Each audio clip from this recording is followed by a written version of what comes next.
हरियाणा के सीएम नायब सिंह सैनी ने कहा है कि प्रदेश की 59 वर्षों की विकास यात्रा इस बात की गवाही देती है कि हरियाणा ने संपन्नता और खुशहाली तक का लंबा सफर तय किया है। उन्होंने कहा कि आज हरियाणा समृद्धि की एक नई परिभाषा लिख रहा है। सीएम सैनी ने कहा कि प्रदेश में इंफ्रास्ट्रक्चर का तेजी से विकास हुआ है। प्रधानमंत्री नरेंद्र मोदी के कुशल मार्गदर्शन में हम हरियाणा को इनोवेशन, इंफ्रास्ट्रक्चर और इंक्लूसिव ग्रोथ की तरफ ले जा रहे हैं। हमारा लक्ष्य है हरियाणा का संतुलित विकास, चाहे वो शहर हो या गांव, गरीब हो या अमीर, हर किसी को विकास का लाभ मिले। प्रदेश के स्कूलों के लगभग 3.5 लाख से ज़्यादा विद्यार्थी इसमें भाग ले रहे हैं। मुझे यह जानकर बड़ी खुशी भी हो रही है कि इस प्रेरणादायी आयोजन में इतनी बड़ी संख्या में हमारे विद्यार्थी जुड़े हैं।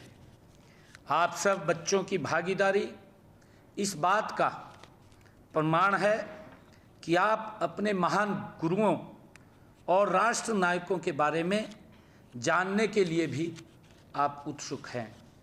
साथ ही आप उनके त्याग और महान बलिदान को हृदय में संजोकर उनके दिखाए मार्ग पर चलने की ओर भी आप अग्रसर हैं।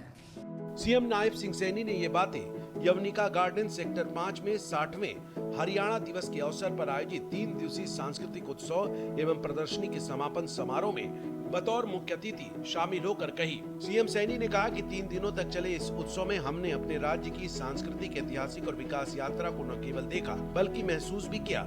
हमारे कलाकारों ने लोकगीतों और नृत्यों के माध्यम से हरियाणा की जीवन परंपराओं को प्रस्तुत किया। इस अवसर पर सीएम सैनी ने सम्मानित होने वाले कलाकारों को हार्दिक बधाई एवं शुभकामनाएं देते हुए कहा कि ये 3 दिवसीय आयोजन केवल एक सरकारी कार्यक्रम नहीं है, ये हरियाणा की आत्मा का उत्सव है। विद्यार्थियों ने नवाचार और तकनीकी प्रदर्शनियों के जरिए राज्य के भविष्य की झलक दिखाई। इन सब ने इस उत्सव को जन जन का उत्सव बना दिया और हमारी संस्कृति और लोक परंपराओं को मंच पर जीवित कर दिया। पिछले 3 दिन पूरे प्रदेश में हरियाणा दिवस की धूम रही है। सीएम सैनी ने कहा कि 5 नवंबर को प्रथम पातशाह श्री गुरु नानक देव जी का प्रकाश पर्व है। इस बार अंतर्राष्ट्रीय गीता महोत्सव भी 15 नवंबर से शुरू हो रहा है, जो 5 दिसंबर तक चलेगा।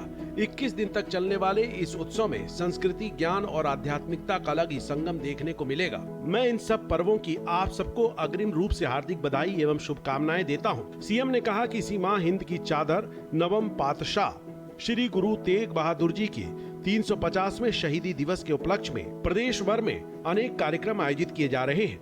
25 नवंबर को उनके शहीदी दिवस पर राज्य स्तरीय समारोह का आयोजन कुरुक्षेत्र में होगा। नवंबर माह हमारे लिए आध्यात्मिकता की तरंगों में सराबोर होने का समय है। हम सब के लिए आज ये एक बड़ा गर्व का और गौरव का अवसर है कि हम अदम्य साहस के प्रतीक और बलिदानी गुरु तेग बहादुर जी के 350वें शहीदी दिवस के उपलक्ष्य में आज हम उनको याद कर रहे हैं। श्री गुरु साहिब का सर्वोच्च बलिदान भारत के इतिहास में अमर है। हमें उनके बलिदान और उनकी शिक्षाओं को जन जन तक पहुंचाने का ये सौभाग्य मिला। सीएम सैनी ने कहा कि हरियाणा देश के क्षेत्रफल का मात्र 1.34% और जनसंख्या का 2.09% है, लेकिन आज देश की जीडीपी में प्रदेश का योगदान 3.6% है।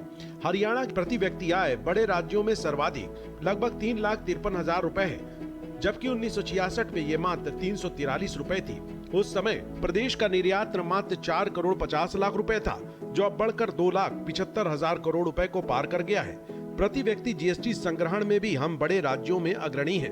विश्व की 250 फॉर्च्यून 500 कंपनियों के कार्यालय हरियाणा में स्थित हैं। उन्होंने कहा कि हरियाणा पहला राज्य है जहां 24 फसलों की खरीद एमएसपी पर की जाती है।